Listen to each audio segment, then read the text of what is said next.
the end of the siege in Aleppo is not the end of the war in Syria. So again, that's what I wanted to start with today, Brad.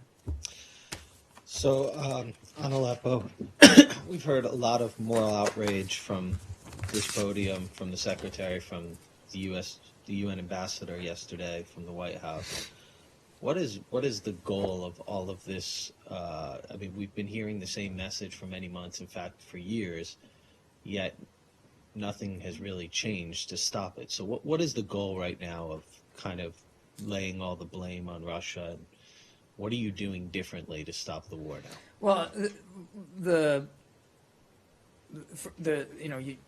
don't know if you meant it this way. It's not like the goal is to lay the blame on Russia. The responsibilities are rightfully being applied to Russia because they're the country with the most influence on Assad.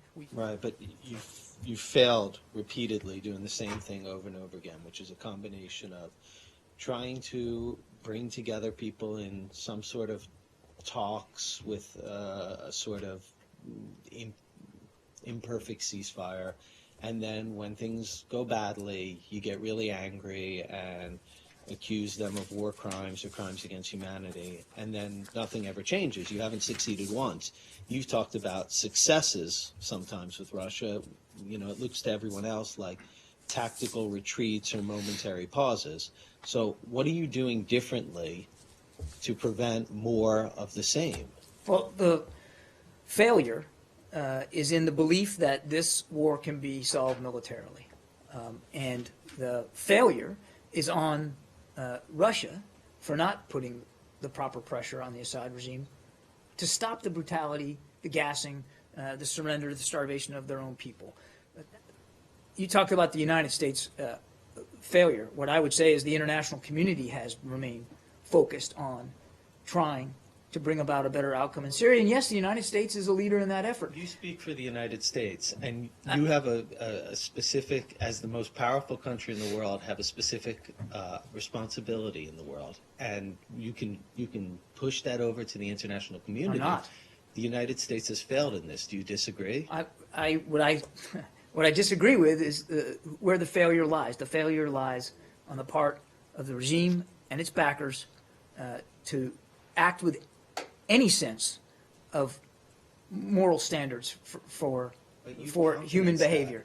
No, that's the failure. That's the failure. Yeah, but every time they do that, you reach out to them and try to engage them in a process. Brad, let me finish. Let me ask my last question. But lastly, your question, what are you going to do differently? Yes. That we're going to continue to try to get a political outcome that will serve the people of Syria.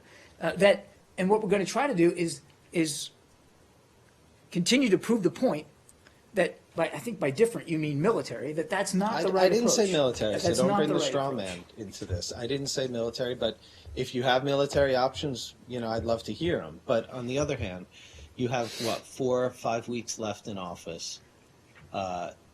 You're not describing any different kind of approach or anything you're going to do to somehow change the equation.